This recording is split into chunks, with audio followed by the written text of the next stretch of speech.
Hello sa aking mga viewers at mga subscribers. Dito tayo guys sa Tansaloob sa may runabout. Dito guys yung papuntang terminal. Kasi doon ang murang mga isda. Yung tinatawag nila na pulungan.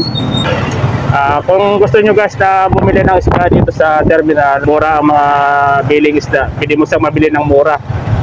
Ang gagawin nyo lang guys ay bubulungan nyo yung may-ari ng isdaan para makatawad kayo ng mura. Mas maganda kung marami ang bibilhin nyo kasi mas malaki ang discount. Mas mura ang mga tindang isda doon kaysa sa palengke. Kasi direct dito sa mga mangingisda. Kaya mabibilhin mo sila ng mura. Kasi sa palengke nagbabayad sila ng pisto kaya medyo mahal na ang bilihin isda doon. Yan, maganda panahon. Walang araw, hindi mainit. Sakto lang ating pagmamimili ng isda ngayon. Hindi naman maraming isda ang bibilhin natin. Sakto lang, tamang pag-ulam lang. Kaya lang dito mas magandang bumili kasi makakabili ka ng mura. Pag galing kayo ng Tansa, diretso lang yon papunta sa Tansaloob. Tapos pag nakita nyo na yung runabout, kaliwa kayo doon. Yun, papunta na yun sa terminal kung saan yung bilihan ng mga murang isda.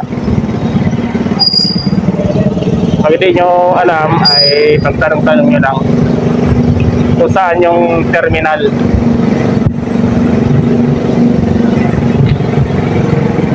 Kasi dito medyo malinis ang mga isda kumpara sa ibang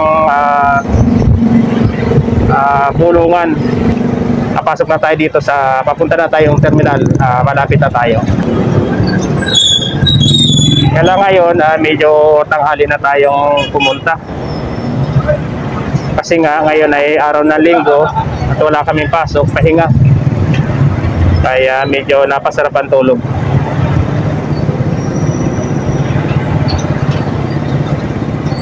Ituturo ko lang naman sa iyo guys yung mga rito. Kung saan yung bilihan ng murang isda dito sa Tansa. Ayan na, nakikita ko na ang tuktok. Ayan na. Ng East Market.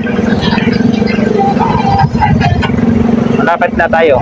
Ayan, andito na tayo mga kaibigan sa may palengke. Bukanan nito ay palengke. Pero yung terminal ito. Yan, yan. Kung kita niyo na yan, diretso na yan, siya na yan. Yan na yung pupuntahan natin na mura ang mga isda.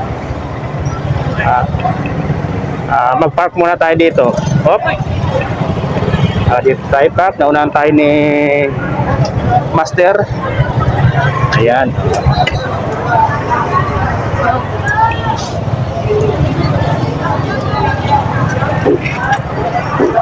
Boss, pwede na ito? Okay na ito? Ayan, mag-park muna tayo dito. At tayo mamimili na ng isda sa loob. 120. Basta ba yan? Ano? Konti? Ang paksiw, saka sabaw.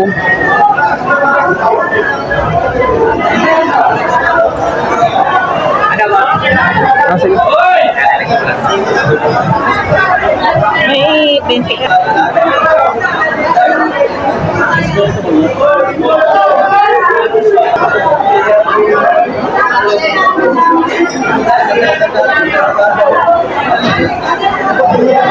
Magkano mangga?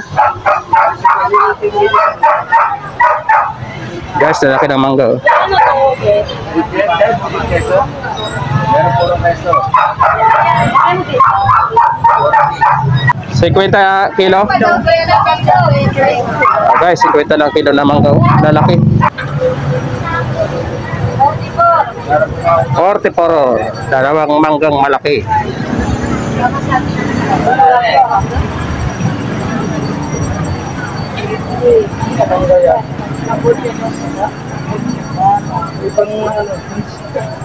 Oo, tipo, Cambodia po yan, di po yan maasin.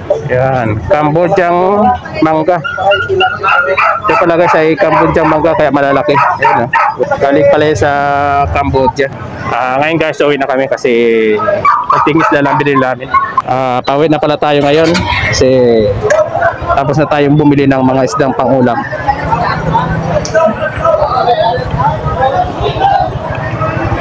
Kahit muna tayo guys sa parking. Kaya tayo ay lalarga na at sobrang init.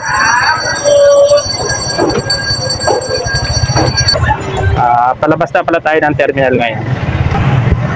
Para matandaan nyo pala yung papunta rito sa terminal, pag papunta kayo doon, yung bukana nito ay crossing. Dahil muna tayo sa palengke. Ito na pala yung papuntang palengke. Mainit. Yan guys, hanggang dito na lang at maraming salamat sa aking mga viewers.